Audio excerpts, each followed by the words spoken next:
Hello calculus students, this video is for 3.9 derivative of exponential and log functions. So before I talks about the rules for doing derivative of exponential and log functions, I want to go into the theory on what is the exponential function. So we particularly want to do the derivative of the natural log, natural exponential e to the x, and also natural log of x. So now when we want to do derivative, we always go back to the definition. Derivative is f of a plus h minus f of x over h. And if our exponential function, let's say for example, we don't know it is e, we just want to do a general one, a to the x. Then it will be a x plus h. Okay, so let me get the pencil out first. So it will be a to the power x plus h minus a to the x over h. Now, because of the exponent notation, a to the power a plus h is actually a to the x, a to the h minus a to the x. So we will have limit h approaches 0, a to the x, a to the h minus 1 over h. So this is how we do the derivative for a function with a base of a to the x, right? So one of the a to the x here does not depend on h, so it is kind of like a constant, so we can move it outside. So we will be just doing limit h approach 0, a to the h minus 1. Now this number, the limit here, if you plug in 0, it will be 0 over 0, but there is no factor that you can factor out that you can cancel out h, right? So this limit is the value of f at 0. This is actually f prime of 0 if you look at it, because 1 is actually a to the 0.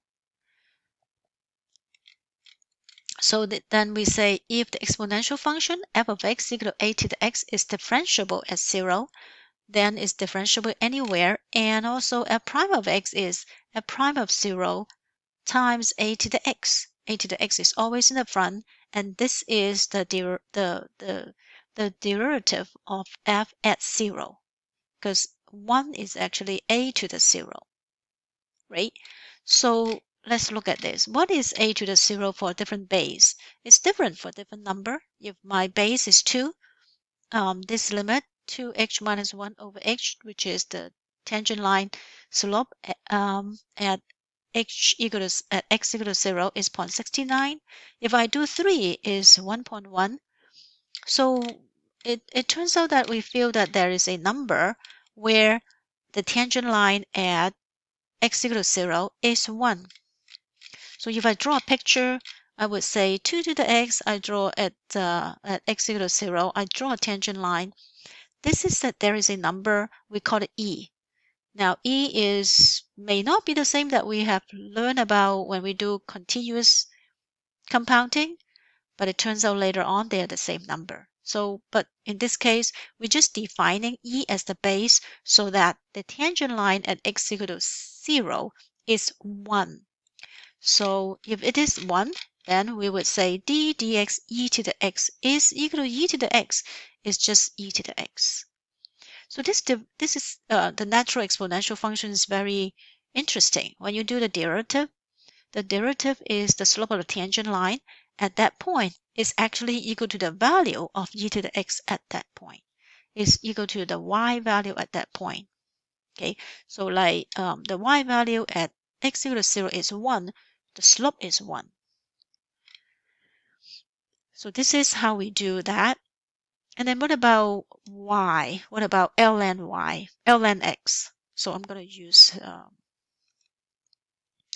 new page to talk about it.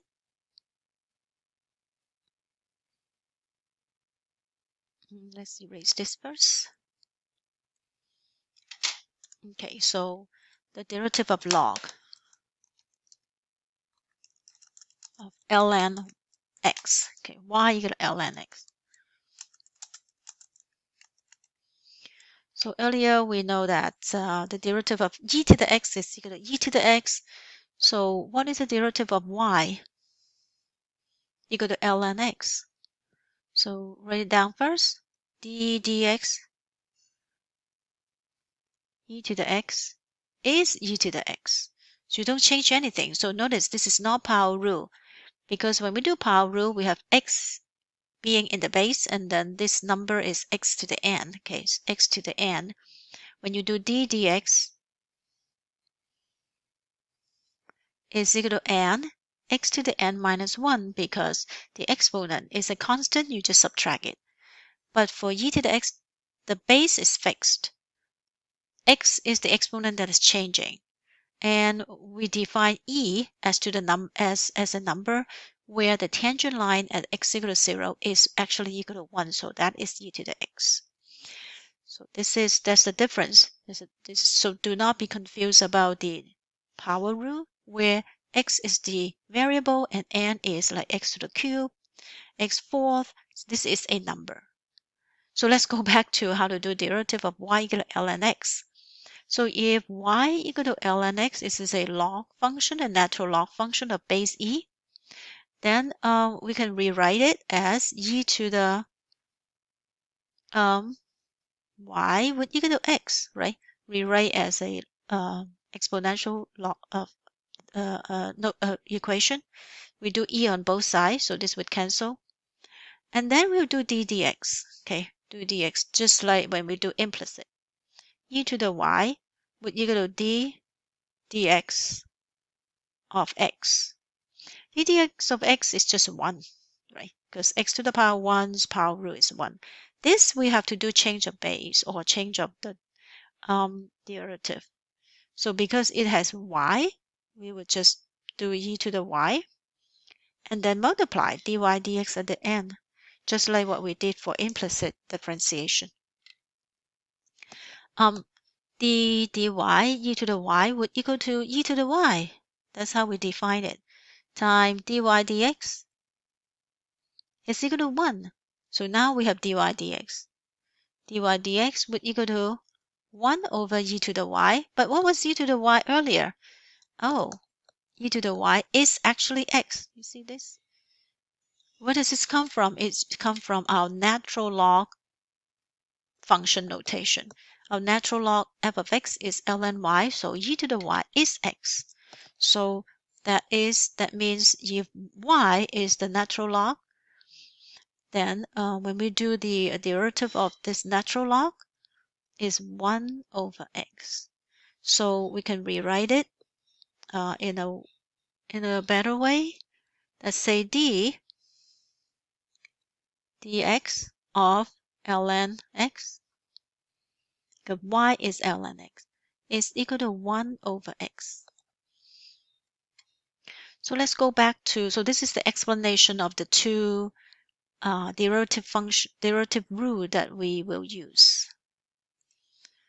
I think it's over here. So this two. d dx of e to the x equal to e to the x. d dx of ln y, the derivative rule is 1 over x. So now for ln, you'll be you may be surprised. How come I have started with ln and become a 1 over x? That's how we prove it. Now, what about chain rule? If instead of e to the x, I have e to the something else, then e is the outside function, the g of x is the inside function. Although it's hard to see that it is actually inside, but e to the exponent of something is the outside function. You're trying to do an exponent of something. So we apply chain rule to say the derivative of this would be e of the g of x, kind of like e to the x, you get e to the x, and then multiply g prime of x, multiply the inside, which is in the exponent. For ln x, it's easy to see. This is really the inside. So when I do the derivative of this, it will be 1 over whatever that is inside, which is g to the x, times g prime of x. So these two are not new derivative or differentiation rule, but primarily the chain rule of having e to the something and ln of something. So let's try example 1. Find a derivative of 2e to the x minus 3 plus 1 over e to the x minus e to the x squared. This can be treated as 3 different problems.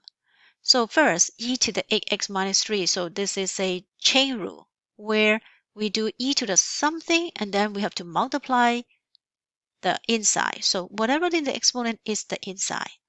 So when we do dy dx, the first will become 2 e to the x minus 3. See, you just rewrite it one more time. And then do the derivative of x minus 3. That's for the first one. Plus, what is 1 over e to the x? That is e to the negative x, right? So e to the negative x again is a chain rule.